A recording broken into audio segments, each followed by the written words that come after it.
छह इंद्रियां और जागरण।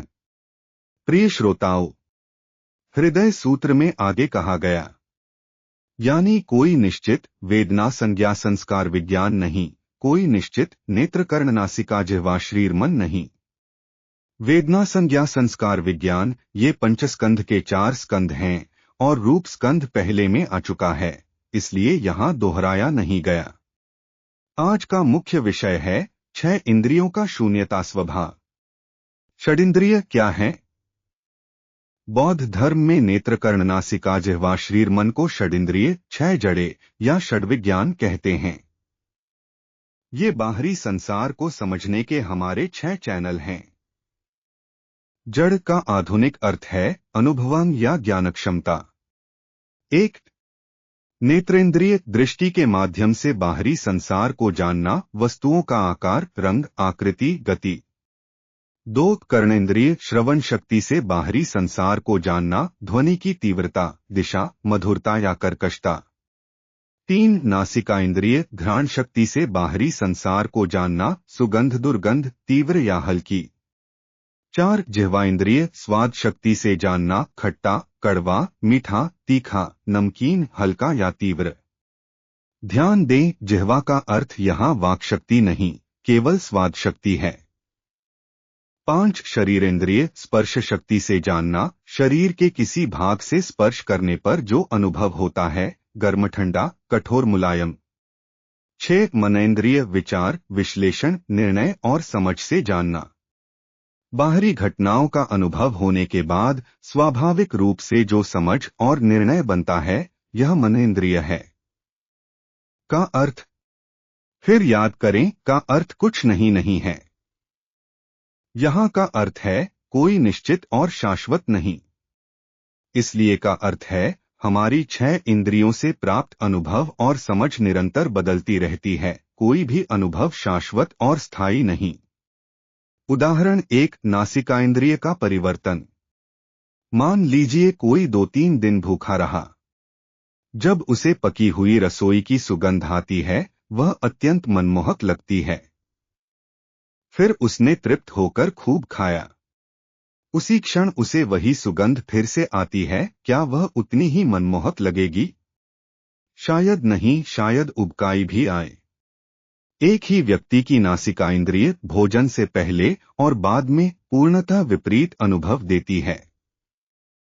उदाहरण 2. नेत्रेंद्रिय का परिवर्तन। पहली बार किसी अत्यंत सुंदर व्यक्ति को देखें, नेत्रेंद्रिय को आश्चर्यजनक अनुभव होता है। लेकिन कई वर्षों तक साथ रहने के बाद सौंदर्य थकान एस्थेटिक फटीग आ जाती है। अब वह उतना आश्चर्यजनक नहीं लगता, भले ही वह उतना ही सुंदर हो। यह नेत्रेंद्रिय द्वारा प्राप्त ज्ञान का परिवर्तन है। जीवन ज्ञान किसी को स्थायी लेबल मत लगाओ। हृदय सूत्र सिखाता है बाहरी वस्तुओं और लोगों के बारे में अपनी समझ को स्थिर मत करो। चीनी एक कहावत है, नाव पर निशान लगाकर तलवार ढूंढना, नदी में गिरी तलवार को नाव पर निशान लगाकर बाद में खोजना। यह हास्यास्पद है क्योंकि नाव चली, पानी बदला। लेकिन हम जीवन में अक्सर यही करते हैं, स्थिर समझ से बदलती वास्तविकता को समझने की कोशिश। अपने उठते विचारों पर ध्यान दें। बौद्ध धर्म हमें सिखाता है, अपने हर उठते विचार पर ध्यान दें। जो विचार उठते ही नकारात्मक हों, उन्हें तुरंत पहचानें और बदलें। यदि आप अपने नकारात्मक विचारों को बीज अवस्था में ही देख लें, यह विचार गलत है, मैं ऐसा नहीं सोचूंगा, तो वे जड़ नहीं पकड़ते। यदि लंबे समय तक अनदेखा किया, तो छोटे नकारात्मक विचार धीरे धीरे आदत बन जाते हैं और आदत बनने पर बदलना अत्यंत कठिन हो जाता है। जैसे कहते हैं, 3 फुट की बर्फ एक दिन में नहीं पड़ती। यह एक सरल और व्यावहारिक बौद्ध साधना है। ध्यान परंपरा ज़ेन में कहते हैं, चलना भी ध्यान है, बैठना भी ध्यान है, चलते बैठते सोते जागते सदा शांत। बौद्ध साधना केवल ध्यानासन में नहीं, दैनिक जीवन में हर पल अपने विचारों को देखना, नकारात्मक को सकारात्मक में बदलना, यह भी गहरी बौद्ध साधना है। सतर्कता केवल सतह से मत आंको। बौद्ध धर्म मानता है 6 इंद्रियों से जो हम देखते हैं वह हिमशैल का सिरा मात्र है। किसी भी घटना के पीछे जटिल कारणजाल होता है। इसीलिए जब हम केवल सही खंडित जानकारी के आधार पर किसी के बारे में राय बनाते हैं और उस राय पर कठोरता से कायम रहते हैं, यह जितना हमें नुकसान पहुंचाता है उतना दूसरों को भी। आधुनिक सोशल मीडिया पर लोग अक्सर अधूरी जानकारी के आधार पर तुरंत टिप्पणी कर देते हैं, केवल अपने दृष्टिकोण से, खंडित समझ से। यह न निष्पक्ष है न वैज्ञानिक, और इससे खुद की गलत समझ और मजबूत होती है और दूसरे भी गुमराह होते हैं।